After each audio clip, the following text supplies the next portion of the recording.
අයිබෝවන් පුතේ අපි අද කතා කරන්න යන්නේ බීජ හට නොගන්නා පුෂ්ප ශාකවල ලක්ෂණ ඊට පස්සේ බීජ හට ගන්නා පුෂ්ප ශාකවල ලක්ෂණ මොනවද කියලා channel එක subscribe කරලා නැත්නම් පුතේ subscribe කරන්න ඒ වගේම වීඩියෝ එක like කරන්න කියලාත් ආරාධනා කරනවා. හරි පුතේ. එතකොට පුතේ අපි මුලින්ම බලමු බීජ හට නොගන්නා පුෂ්ප ශාකවල ලක්ෂණ මොනවද කියලා.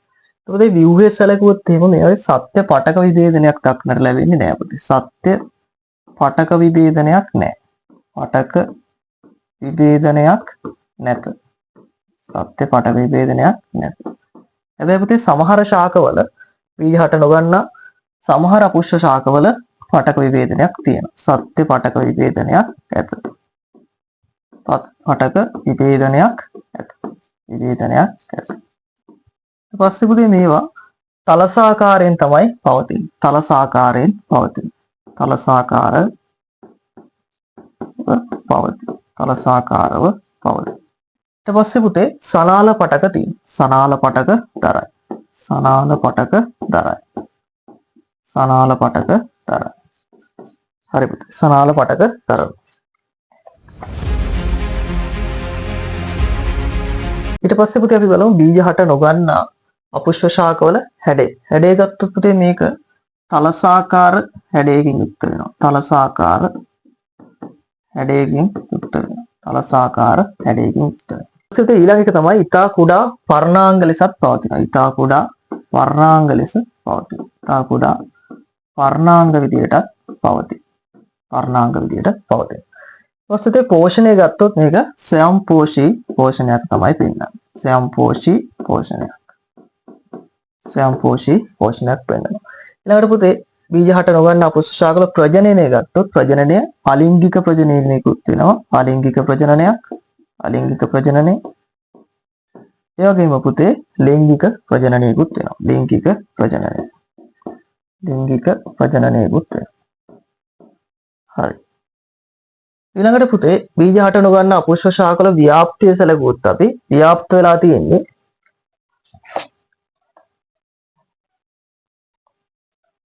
සෙවන ව්‍යාප්ත වෙලා තියෙනවා පුතේ සෙවන සහ තෙතමනය සහිත තෙතමනය සහිත පරිසරවල සූර්යාලෝකයේ අඩු භෞමික පරිසරය. සූර්යාලෝකයේ අඩු භෞමික පරිසරයේ තමයි භෞමික පරිසරයේ තමයි ව්‍යාප්ත වෙලා තියෙන්නේ. භෞමික පරිසරයේ ව්‍යාප්ත වෙලා තියෙනවා බීජ හට නොගන්නා අපුෂ්ප ශාක. හරි පුතේ. ඊළඟට අපි බලමු පුතේ බීජ හට ගන්නා අපුෂ්ප ශාකවල ලක්ෂණ. බීජ හට ගන්නා අපුෂ්ප ශාකවල ලක්ෂණ බලමු. ඒතරේ ව්‍යුහය සැලකුවොත් මේකේ සත්‍ය පටක විභේදනයක් තියෙනවා. සත්‍ය පටක විභේදනයක් පවතී. පටක විභේදනයක් පවතී. සත්‍ය පටක විභේදනයක් තියෙනවා. ඊට පස්සේ පුතේ මේකේ සනාල පටක තියෙනවා. සනාල පටක දරනවා. සනාල පටක පවතී.